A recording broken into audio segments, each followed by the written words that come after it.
Hey everyone, this is Nitro. In this video, I'm going to talk about the upcoming equipment banner that is released on May 21st, 2020, which is the Age of Innovation equipment banner, also known as the Record of Lodoss War equipment banner. So this banner has 4 items, one of each type. So there's going to be a weapon, an armor, a helmet, and an accessory. Of these 4, I would say the most useful is the accessory, and you would want as many copies of that as possible. The weapon, you would want ideally 2 copies, and the armor and helmet, you would want 1 copy of each respectively. You can, for overall, I would say the only ones you truly need would be 1 of the weapon and 1, but preferably more, of the accessory.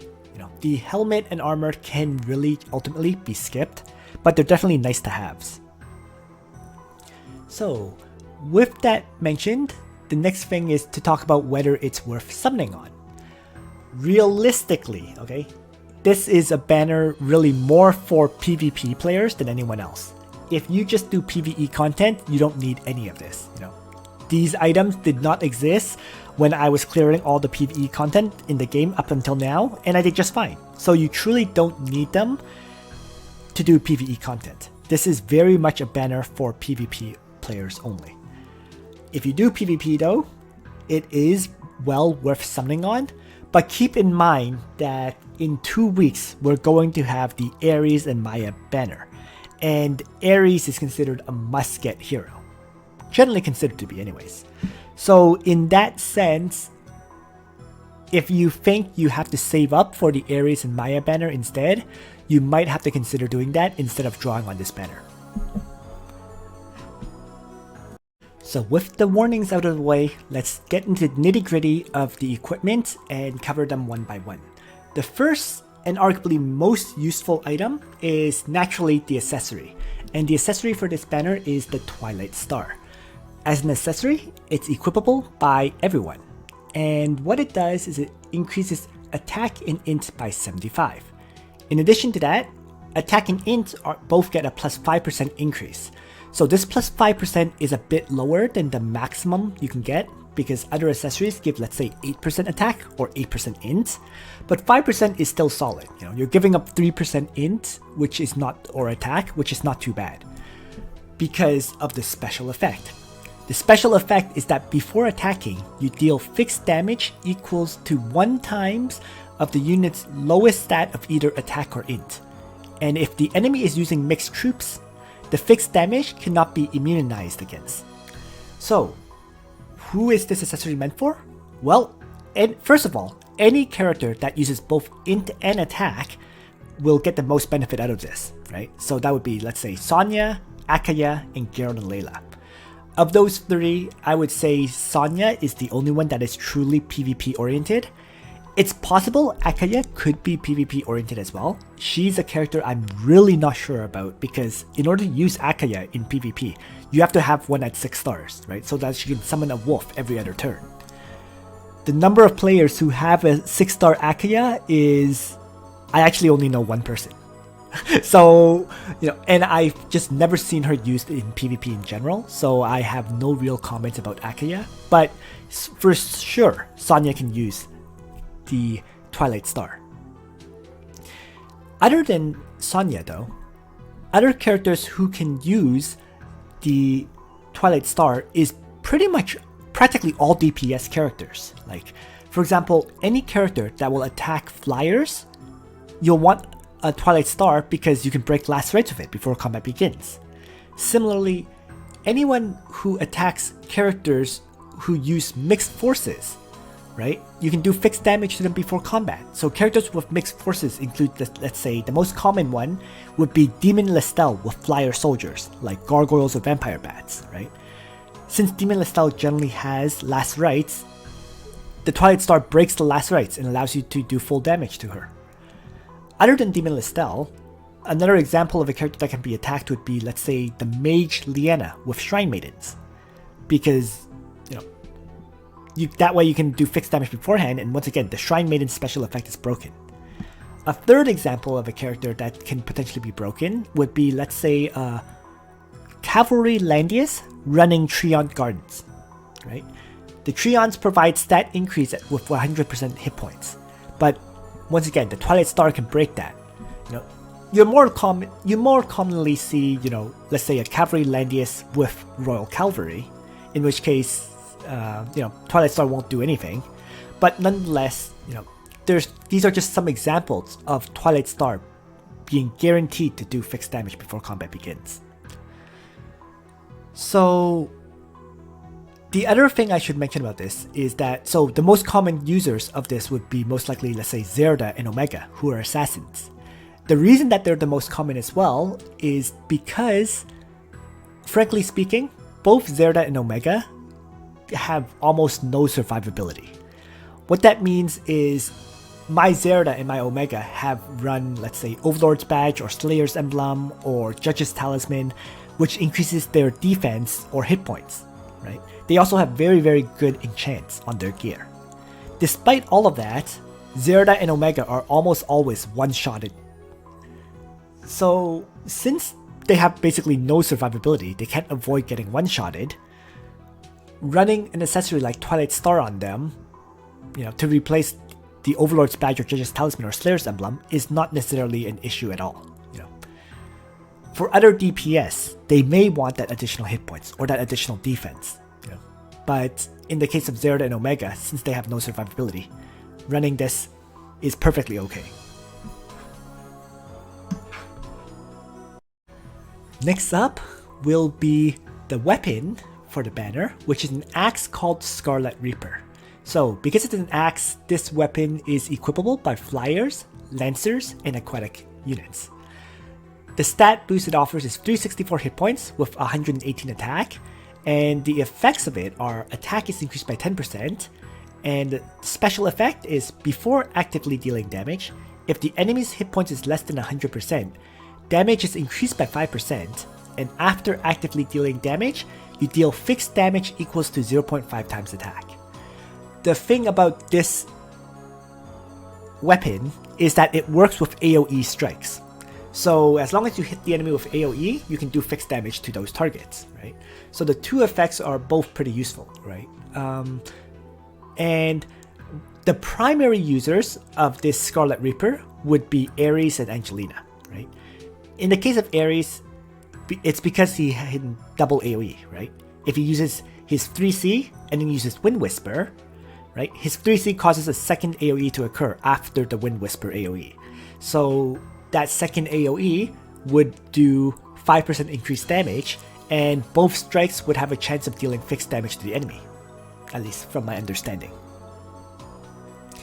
So that's why Ares works very well with this. The other character that this weapon would stand out for would be Angelina. Because once again, Angelina's 3C, when she uses it, it's an AoE attack, and if it hits 2 or more targets, she can act again. So the fact that she can attack twice means that her first attack does the AoE damage with a potential fixed damage strike, and then her second strike, which should be a melee attack, will get 5% increased damage, basically guaranteeing you the ability to kill the enemy. Okay. Now, Angelina doesn't 100% need this weapon. You know, she can very easily use Ragnarok and be fine. She can even use Peacemaker, really, right? AoE and then single target strike.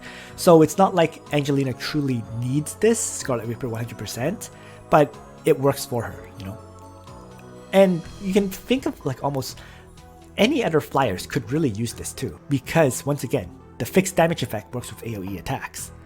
But the two standout characters would be Ares and Angelina. You know, most of the other characters that can use it aren't particularly PvP focused in my opinion, or they don't get the double strike effect of being able to, you know, AoE then attack. So for most of those other characters, if they're primarily single target strikers, you still would prefer the Ragnarok. The third piece of equipment that I'm going to cover will be the helmet, which is called Witch's Reminiscence. So the helmet is equipable by Holy, Demon, and Mage class characters and offers 364 hit points and 65 magic defense. It also has an effect of hit points increased by 10%. The special effect here is that after taking action, an adjacent ally is granted skill increase of 20%, immunity to heal reversal, and unable to act again effects, and it lasts 1 turn. Okay. The primary user of this accessory is really just Liana, okay? Because Liana can be placed beside a character that you plan to use act again on, and it'll allow that to happen, right? A lot of people run Leonhard with Fusion Dark Emperor Sword, which can prevent you from acting again. Well, Liana having this accessory can make it so that the character she's adjacent to can always get the act again effect. Okay. So that's the primary user. Anyone not using a Tenyo's Headdress or the Yggdrasil Reef, which is usually Tiaris, can also use the Witch's Reminiscence, but realistically speaking, Tenyo's Headdress is in general better for everyone else, right? The plus mobility effect that Tenyo's Headdress can provide is just too good to skip. So, the other effects of the Witch's Reminiscence, like the skill increase and the heal reversal effects, they're honestly not a big deal. Okay? The reason for that is because the skill increase would primarily benefit, let's say, Omega, right? Well, the problem with that is Omega usually uses his Cold Blood to act again and move 2 more tiles. And if he uses Cold Blood, then he loses that skill increase right there. So as a result, the skill increase part can be pretty hard to use. And as for the immunity to heal reversal, well, what it provides is immunity against, let's say, Listel, against Sakura, and against Hiei. All 3 of whom have a skill that can apply heal reversal on your characters. The problem there, though, is generally speaking, you use other skills to counter heal reversal, okay? The most common skills that are used to counter heal reversal are Gospel and Dispel, right? So, given that's the case, using this buff for that specifically is just honestly not worth it, in my opinion. Yes, it can provide it, but you don't want to rely on Witch's Reminiscence for those effects, is what I mean. So ultimately, it's mainly meant for Liana to counter Leonhard so that your characters can act again. The 4th and final piece of equipment of this banner is the Light Armor Azure Legend. So, as a light armor, it's equipable by Flyers, Archers, Aquatic, and Assassin characters. Its stat boost provides 509 hit points and 58 defense with an additional 10% hit point increase. And finally, the special effect is that when hit points is above 50%, your defense is increased by 10%, and when below 50%, it provides 10% magic defense. So, the primary user of this is really Listel, because keep in mind that the accessory of this banner will make it so that Listel's last rites is broken. As a result of that, replacing it with the Azure Legend, which gives 10% hit points and 10% defense as long as she's at high hit points, is probably the better option. Of course, other users of this can be pretty much anyone who does not have a last rites. What I mean by that is, for example, I have 4 last rites myself, but I use far more Flyers, Archers, and Assassins than 4. As a result of that, I can give the Azure Legend to anyone who just doesn't have a last rites. It will give them 10% hit points and 10% defense, which is a solid boost. Of course, that's not as good as last rites, 40% damage reduction with 10% defense, but it's still very, very acceptable and workable as a result. And that concludes my coverage of the 4 new pieces of equipment on this banner. Thanks for watching, everyone. I hope you found this information useful to you. And on that note, Nitro out.